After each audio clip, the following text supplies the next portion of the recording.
Eh, Queridos estudiantes, muy buenas tardes. Vamos a empezar con la sesión de hoy de Fundamentos de Filosofía Política y debido a que no tengo los marcadores ni el borrador, por esta ocasión voy a utilizar un procesador de texto. Entonces, desde este momento les voy a compartir la pantalla.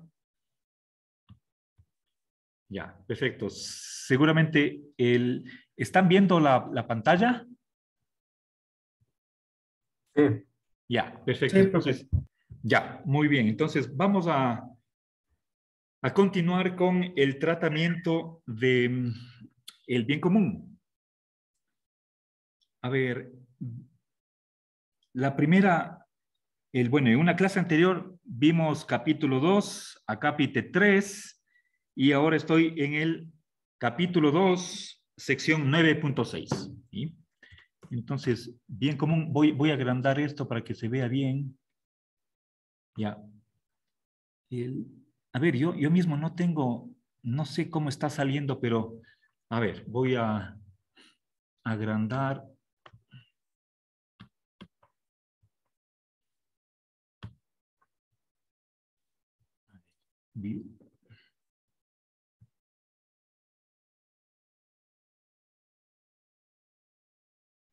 Bueno, a ver, el bien común, estamos en la capítulo 2, sección 9.6.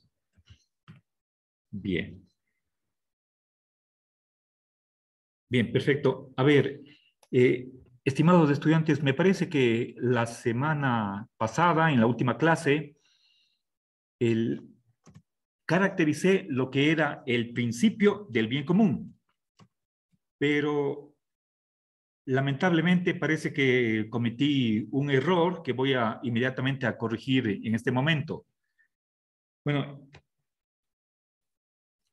a ver, creo que en parte mi confusión se debió a que en otro texto, si no estoy mal, me parece que es del 2009, Lorenzo Peña caracteriza el bien común de otra manera, en el sentido de que el principio del bien común tiene dos partes. Por una, el bien común significa el derecho de participar del bien común, es decir, de recibir algo de lo que produce la sociedad como derecho humano fundamental. Y por otra parte, el, el condicionante de ese derecho de participar del bien común es la obligación o deber de aportar o contribuir al bien común. ¿Sí? Entonces, se caracteriza así, pero en otro texto, lo que es el principio del bien común. Pero como les digo, ese principio, tal cual acabo de caracterizarlo, no está en el texto que estoy exponiendo en este momento y es el que tienen ustedes para procesar, que está en el e-virtual. Por lo tanto, a ver, aclaremos, estoy exponiendo pasajes del libro titulado Visión Lógica del Derecho, ¿sí? Escrito por Lorenzo Peña. ¿Sí? Es publicado en el año 2017 en Madrid. Bien, entonces, en ese texto que surgió a partir de la defensa de su tesis de doctorado en jurisprudencia en el 2015. En esa ocasión, uno de los más famosos miembros de su tribunal, si no estoy mal, fue Francisco Laporta, en la Universidad Autónoma de Madrid, quien le hizo una objeción que vamos a ver más luego, y del 2015 al 2017, o sea, después de un par de años y un poquito más, se publicó este texto que tuvo como motivación esa defensa de su tesis de doctorado ante un tribunal de 5 miembros, todos los cuales tenían un punto de vista contrario, adverso al de Lorenzo Peña. Bueno, y desde la publicación en el 2017, en noviembre del 2017 hasta acá, ya son igual 4 años que han pasado, y Lorenzo ha seguido desarrollando su punto de vista. Entonces, como estamos ante un autor que ha ido reconsiderando, afinando, profundizando su propio pensamiento, entonces eso es lo que me causó un poco de confusión tal vez, y caractericé el principio del bien común de una manera diferente, siguiendo un texto que no corresponde con el que estamos siguiendo en este momento, visión lógica del derecho. Bien, entonces, ¿cómo se entiende el principio del bien común en este texto? Es como la obligación de que se realice el bien común. Y eso simplemente le simbolizo de esta manera, le abrevio, ¿sí? Que el bien común sea obligatorio, o con otras palabras, que el bien común, entendido, recuerden, por bien, estamos entendiendo, a ver, no sé si quería ver si es que tal vez puedo, no, creo que quisiera que salga a ver, ustedes en un recuadro sí ven mi pantalla donde yo estoy hablando, o solo ven la pantalla. Sí, se le ve a usted también, profe. Ah, sí, allá, qué bueno, perfecto. Entonces, continuemos. A ver, entonces voy a... Ay, ya, ahí estamos. Creo que tengo ambas cosas entonces. Muy bien. Ya, a ver, les decía que el principio del bien común consiste en que tiene que existir el bien común. Y recordemos una vez más, el bien se entiende como más y mejor vida, y ese bien es poseído por toda la comunidad y disfrutado por toda ella, pero también por cada uno de los miembros de la sociedad. Bien, ahora una de las tesis principales de este acápite es el de preguntarnos cuál es la base de la obligación o de la prohibición, de la licitud o ilicitud jurídica, ¿sí? O jurídicas. ¿Por qué algo es obligatorio? ¿Por qué algo es prohibido? ¿Por qué se permite ciertas cosas, ciertas acciones, ciertas conductas en derecho? ¿Sí? Recuerden, podría haber un bien común desde el punto de vista ético, pero eso no es objeto de estudio de nosotros. Estamos hablando de bien desde el derecho. A ver, entonces, sabemos que las normas son de 3 tipos. Tenemos la obligación, por una parte, obligación positiva de hacer algo. También tenemos la obligación negativa, ¿sí? Obligación de no hacer. Y permítanme, quiero aquí poner un simbolito.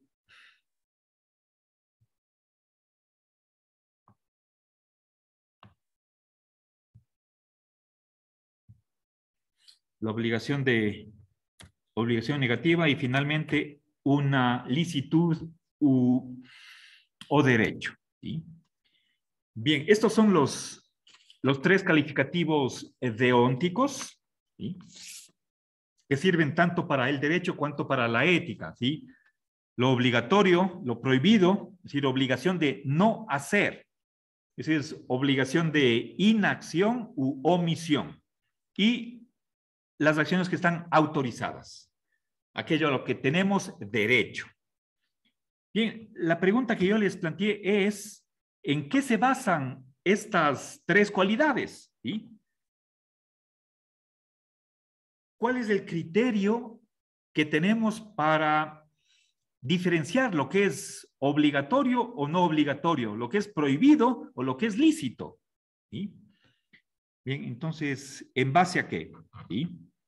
La pregunta sería, ¿sí? ¿Por qué? Y la respuesta es el bien común. A ver, no sé si di esa respuesta. No. Verán, entonces explico esto. ¿De qué se trata? Bien, verán, primero aclaremos que el bien no es lo mismo que el bien común. A ver, eso es importante. Déjenme ver. Aquí necesito el signo desigual.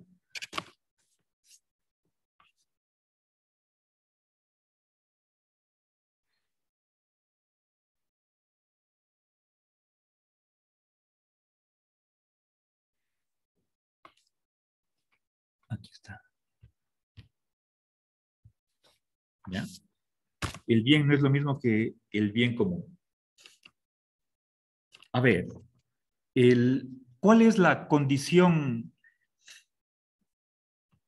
necesaria y suficiente para que en derecho, en el conjunto de las leyes, una acción sea obligatoria? ¿Sí? Por ejemplo, respetar la vida, o si quieren, la libertad, la propiedad, o la obligación precisamente de contribuir al bien común.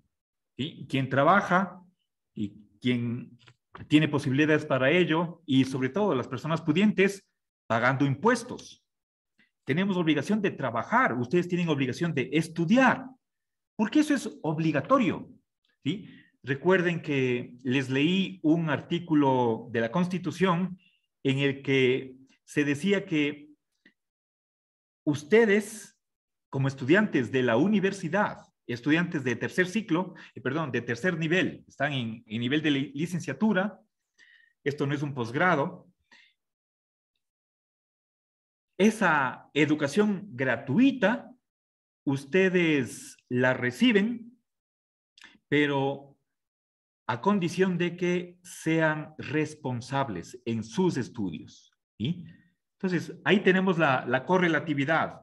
Tienen derecho a estudiar sin que les cueste a ustedes nada, sobre todo la primera matrícula. Si es que repiten el curso, ahí sí tienen que pagar. Pero es a condición de que aprovechen bien ese sacrificio ajeno que hacen otras personas, que pagan impuestos para que ustedes tengan esa oportunidad de recibir educación de tercer nivel. Bien, ahora preguntémonos, ¿de dónde surgen esos derechos y esos deberes? ¿Por qué el ordenamiento jurídico contiene ese deber y ese derecho? La respuesta no es porque la educación sea buena, o antes mencioné yo la vida, la propiedad, la libertad. Eso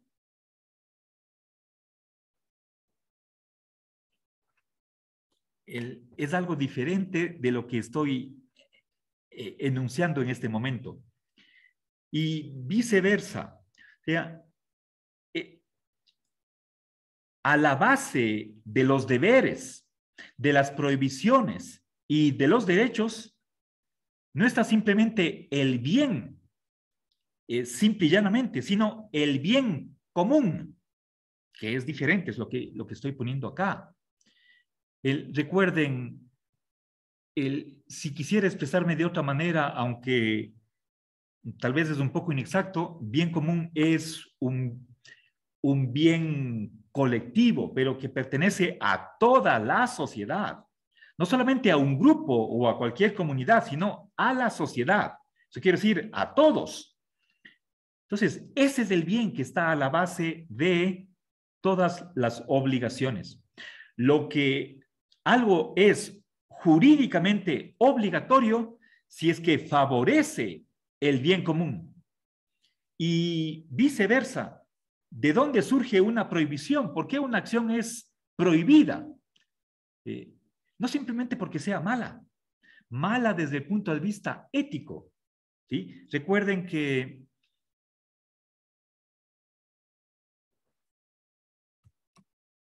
en la posición que se ubica Lorenzo,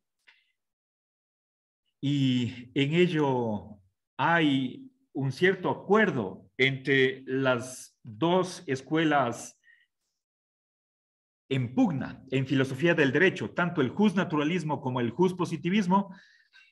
La mayoría de los representantes estarán de acuerdo con que el derecho no se basa en la moral. ¿Sí? No estoy diciendo que todos estén de acuerdo con esa afirmación, pero sí la grandísima mayoría, de lado y lado en la contienda. Entonces, a ver, la base de las propiedades jurídicas de que una acción sea obligatoria, prohibida o lícita, no está simplemente en el bien o en el mal morales, sino en el bien común. ¿Sí? A ver, pensemos en, por ejemplo, ¿por qué se prohíbe la venta libre de cierta cantidad de droga? Si no estoy mal, hay un tope por debajo que es de venta libre, es decir, en pequeñas proporciones, en bajo peso, se puede vender marihuana, pero exceder ese mínimo, discúlpenme, no sé exactamente cuánto será, el, será 20 gramos o más, desconozco, pero a lo que voy es, si es que está prohibido o prohibida la venta libre de droga, no es porque moralmente sea malo, sino porque va en contra del bien común, lesiona el bien común. Es decir, la droga va a ser prohibida porque va a lesionar o perjudicar el bien de la sociedad. Ahí está la raíz. ¿Sí? ¿Por qué? Pensemos finalmente, ¿por qué respetar la vida es una obligación? A ver, bueno, tenemos, si quisiera ser un poquito más preciso, estamos ante una prohibición, no matar, porque eso es jurídicamente prohibido. ¿Sí?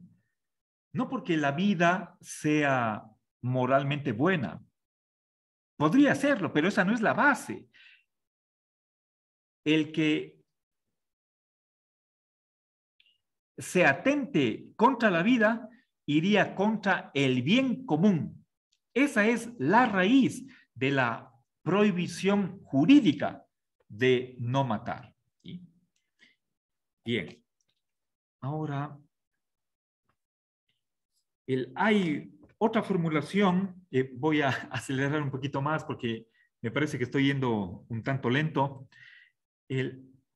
Otras formulaciones que presenta Lorenzo Peña del principio del bien común está formulado de la siguiente manera.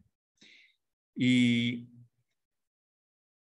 a ver, no recuerdo si en el texto está notación lógica, pero yo sí lo voy a poner.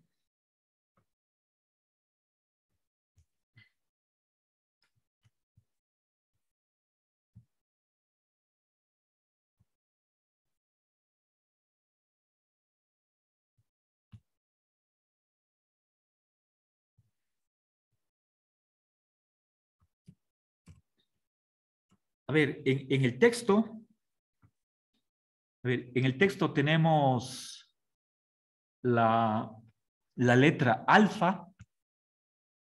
A ver, voy a ponerles aquí en el pizarrón, mejor dicho, en el, discúlpenme, y ya. Esta es la, no sé si, a ver, quiero, la alfa está representando la existencia del bien común, ¿sí? La O es de obligatorio u obligación. Entonces, aquí puedo poner, si deseen, la alfa, voy a hacerlo eso para estar de acuerdo con el texto. Y no sé si se toparon ustedes con esta letra, es la alfa minúscula. ¿Sí? Bien, ¿qué dice esto? A ver, para ello, primero tengo que explicar este símbolo de la implicación, la flechita de aquí. Se llama implicación.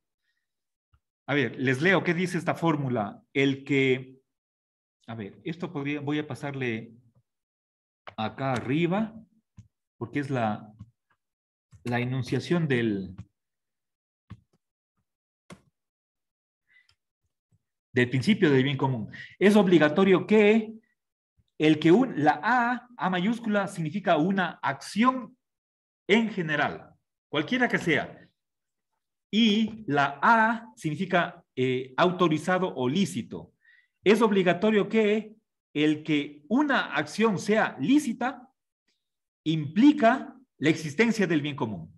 O con otras palabras, dicho de otra manera, es obligatorio que una acción sea lícita, esté permitida o autorizada a lo sumo en la medida en que existe el bien común. O todavía con otros términos, es obligatorio que exista el bien común, por lo menos en la medida en que una acción es lícita. ¿Sí?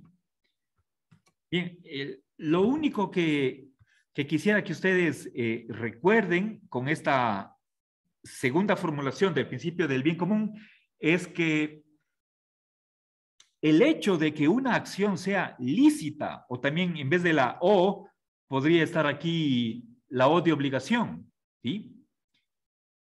No puede ser este antecedente más verdadero que el consecuente, lo que está a la derecha de la flecha, ¿sí? Entonces,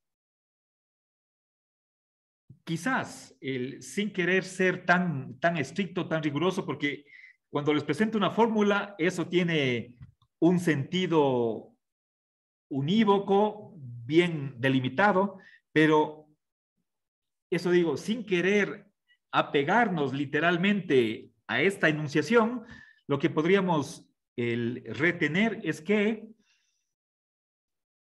cualquier norma jurídica, cualquiera de estas tres que están acá, ¿sí? Lo obligatorio, lo prohibido o lo lícito, está en función de el bien común. Está determinado por el bien común.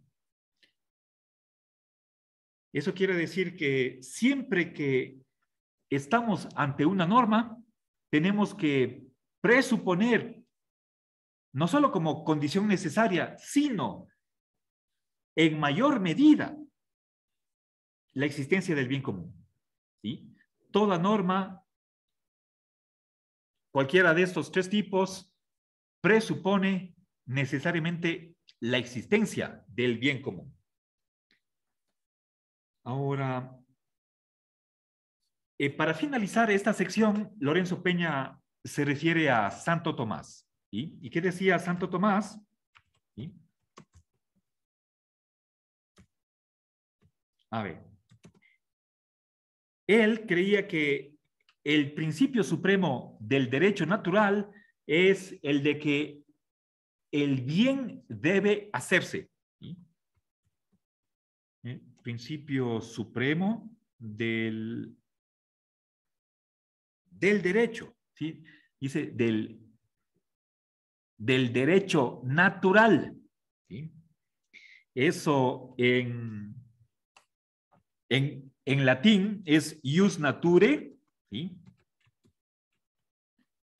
Bien, creo que está así en el texto.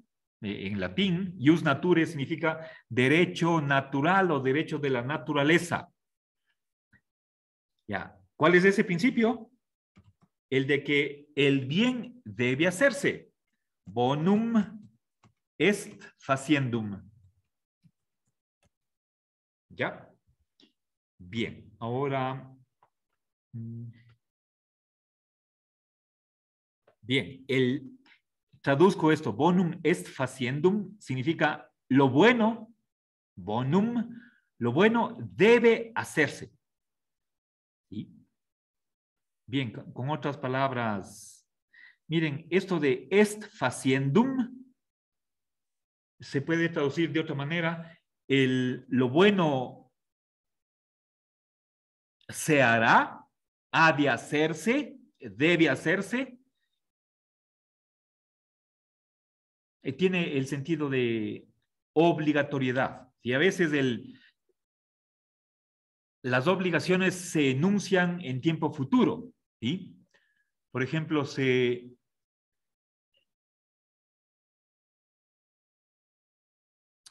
quien reciba $12,000 de ingreso al año hará la declaración del impuesto. ¿Sí? Ese hará tiene que hacer la declaración, ¿sí? Obligación. Entonces, acá también esta expresión est faciendum tiene ese sentido de futuro o futuridad, pero también de obligación. Bueno, entonces, Lorenzo, a ver, espero que esté clara esta expresión. Escribo aquí en latín porque está así en el texto y he explicado qué significa en español. ¿Sí? Bien, a ver, fíjense, lo que está haciendo Santo Tomás es fundamentar el derecho natural en la obligación de hacer el bien. ¿Sí? A ver, si quieren, le pongo eso. A ver, derecho natural.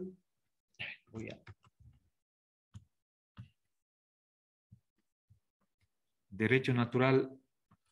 A ver, obligación del derecho natural, la de que el bien debe hacerse.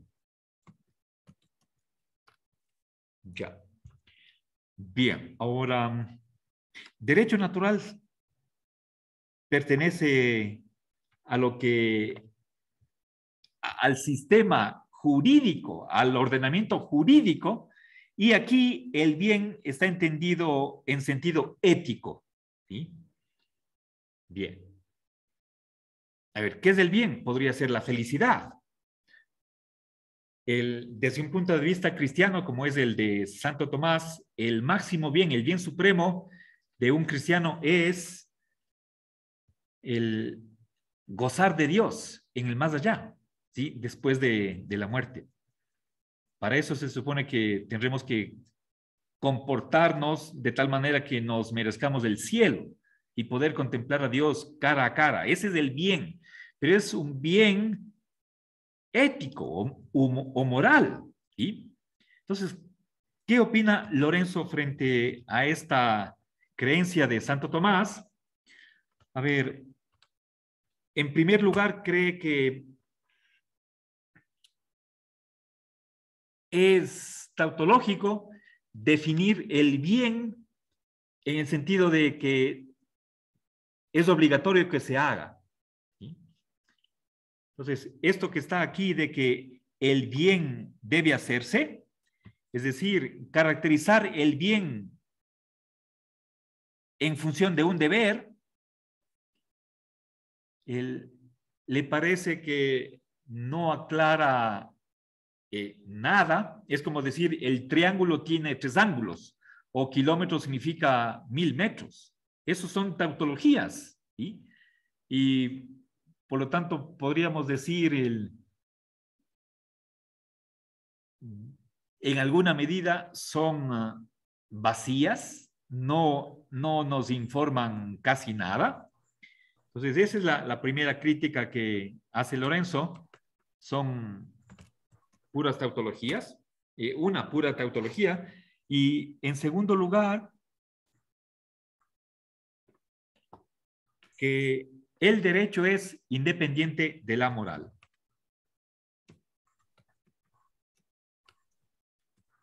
¿Ya?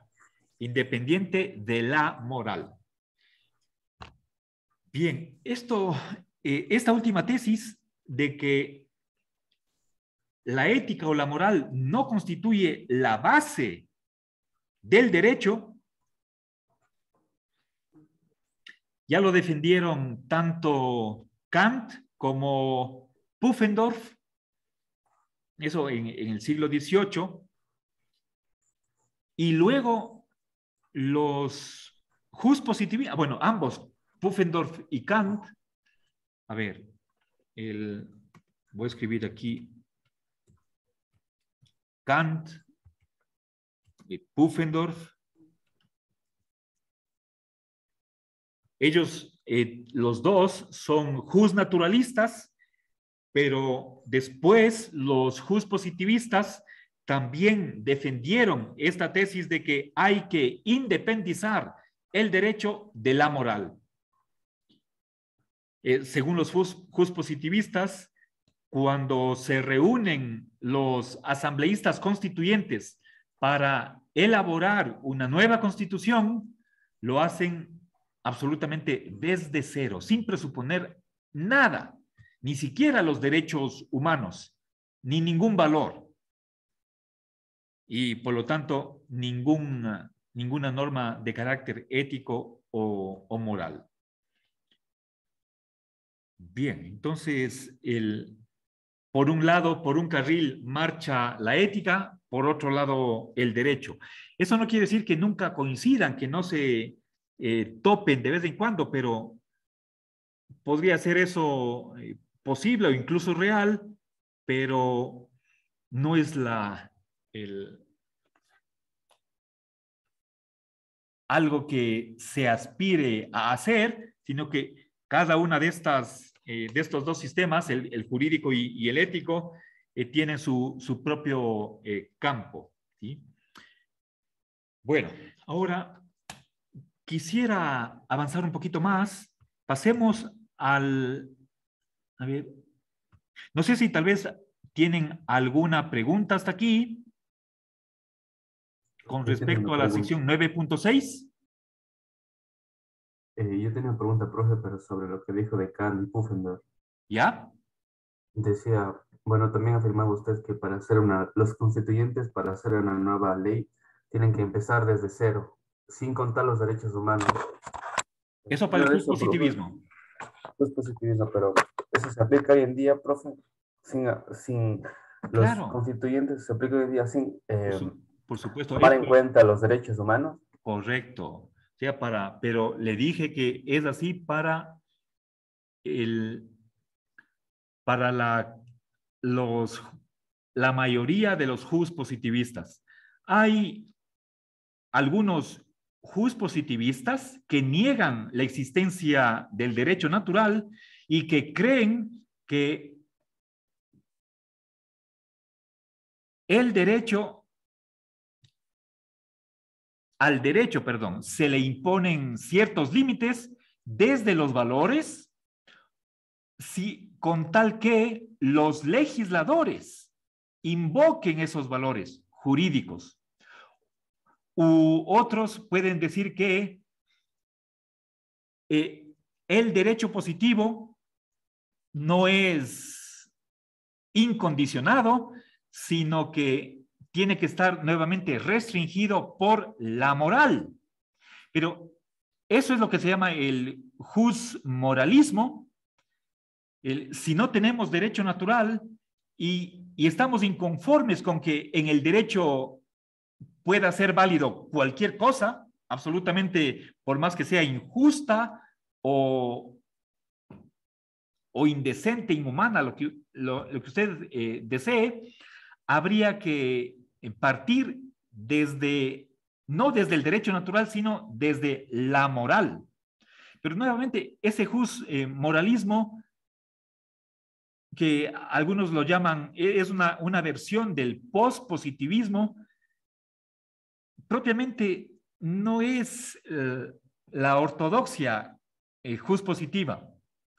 Entonces, sí, tal vez debería haber hecho esa matización, pero yo creo que solamente cuando, a ver, si es que preguntamos, ¿existe o no el derecho natural que tenga vigencia jurídica?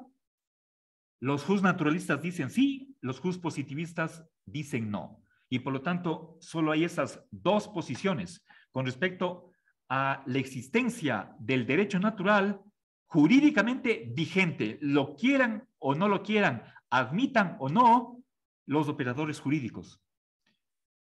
Entonces, algunos positivistas se sienten inconformes con que los asambleístas constituyentes partan desde cero y por lo tanto recurren a ciertos valores o a la moral.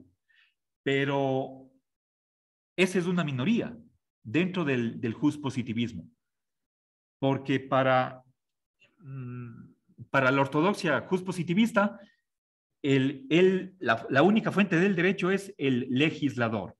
Y cuando hablamos de legislador, sobre todo estamos hablando de una voluntad que puede ser individual o colectiva, pero que no se basa en nada. ¿Sí? Es una voluntad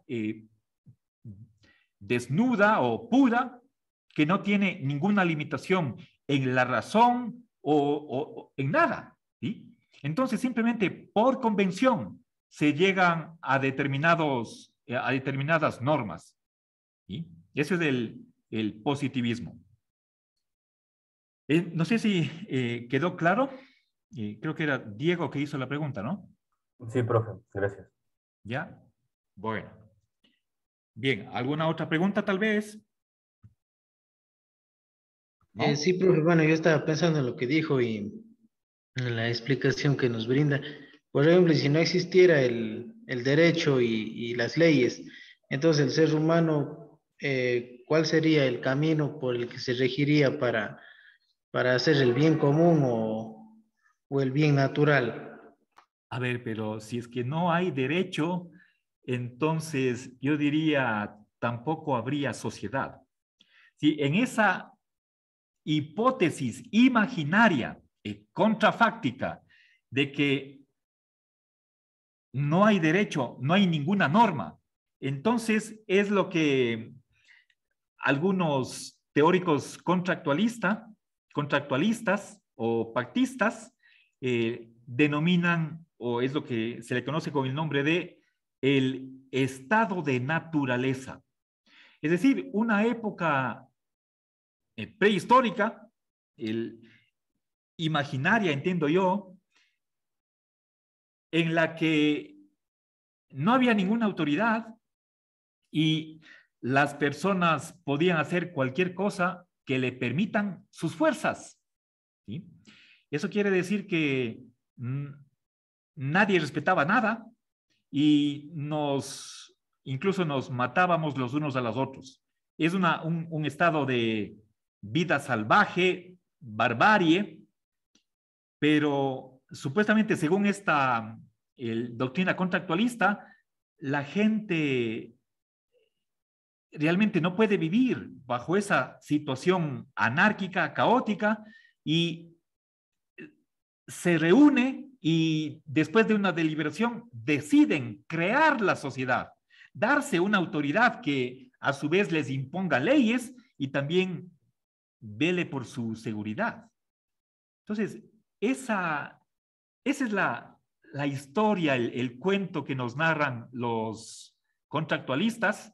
Dentro de esa corriente están Rousseau, Locke, Hobbes y contemporáneamente John Rawls. Bueno, murió a inicios de ese siglo y muy cercanos a todos ellos también Robert Nozick tiene una idea semejante. Aunque prefiero un poquito dejarlo de lado, puesto que es un poquito más complicado que que el contractualismo de los otros 4 autores que nombré. Entonces, sencillamente, sin derecho no hay sociedad. ¿Sí? Sin derecho, la sociedad se aniquila, se anula. Para que haya una asociación de cualquier tipo, de 2 o 3 individuos o más, tiene que haber normas. Normas que están prescritas por la naturaleza de la sociedad, que no son invento de nadie, sino que surge de la propia socialidad de los miembros de una comunidad, humana o no humana. Recuerden, les he insistido varias veces en los insectos, en los mamíferos superiores. Hay sociedades de animales no humanos que tienen normas y se hacen cumplir. Y por supuesto hay infracciones y también castigos. Entonces, ese es el derecho natural.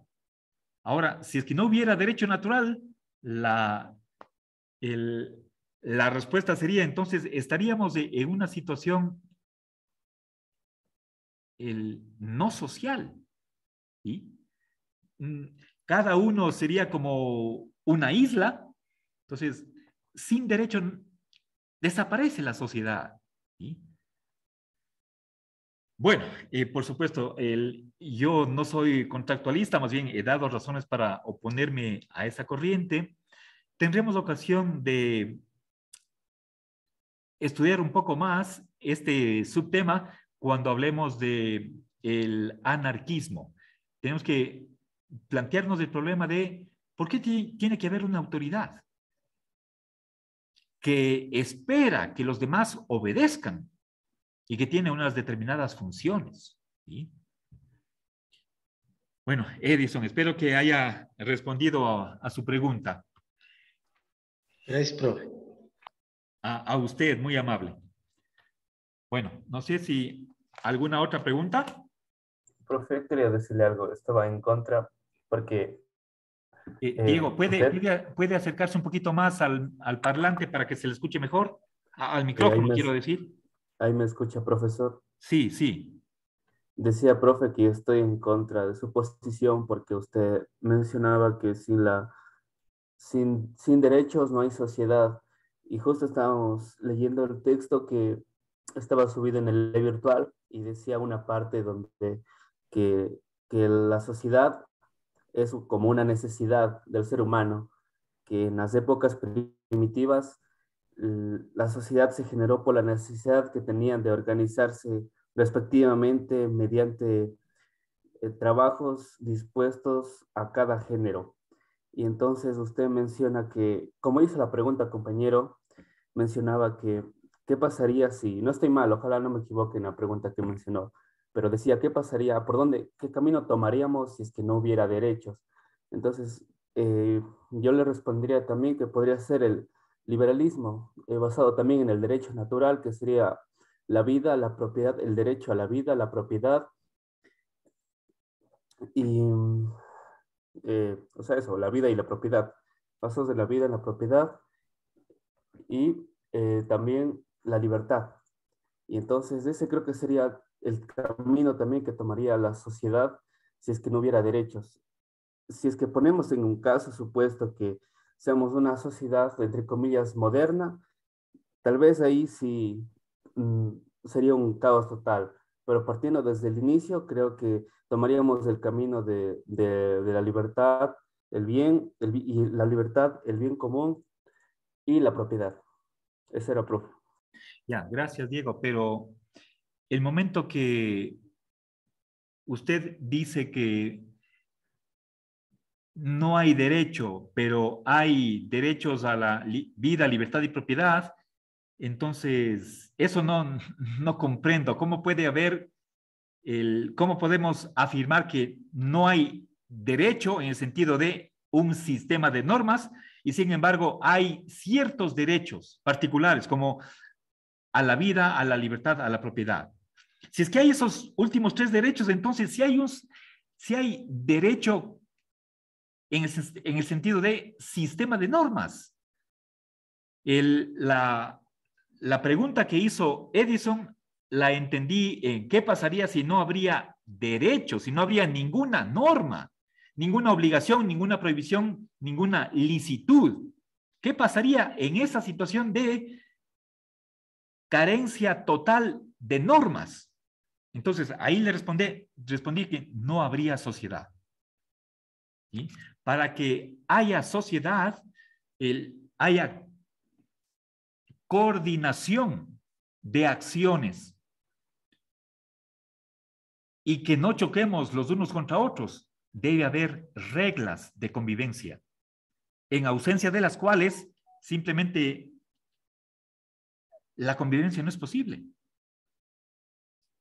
Pero usted dice el sistema liberal, ese sería un ejemplo de una sociedad sin derecho, pero me parece que no es correcto lo que está diciendo, si es que le entendí bien. En la medida en que hay derechos, aunque sea uno, entonces creo que estamos poniendo nosotros ahí límites a lo que es lícito hacer o no hacer. Si hay derechos, hay obligaciones.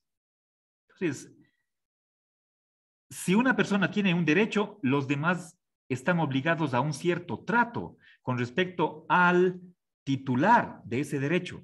Eso expliqué en otra clase. Supongo que era con ustedes, si no estoy mal. Entonces, me parece que la descripción que usted hizo del liberalismo es incoherente y habría que corregir. No sé si quiere acotar algo más, Diego, o dejamos ahí. No, profe, no quería acotar nada más. Lo que el compañero decía era que también lo entendí mal, yo también. Y también tengo unas falacias, pero la entendí de otra forma, compañero. La pregunta verdadera era, ¿qué pasaría si no hubiera normas, no hubiera derechos por completo? Sería un anarquismo, creo. Y Sí. lo que usted dice, que estoy equivocado, profe, en tal vez la definición de liberal, creo que sí, pero tengo unas bases que se basa el liberalismo también, que es el derecho natural. Eso quería acotar. Ya, pero ya, de acuerdo. A ver, pero yo entendí la pregunta de Edison en el sentido de que no solamente no hay derechos, sino que no hay derecho en singular como sistema de normas. Así le entendí la pregunta de él. ¿Sí? Bueno, a ver, entonces les propongo, hagamos aquí un brevísimo receso de unos 5 minutos y a la vuelta continuamos con la siguiente sección. Y quiero avanzar hacia el capítulo 3, acápite 1, sobre el trilema del bien común.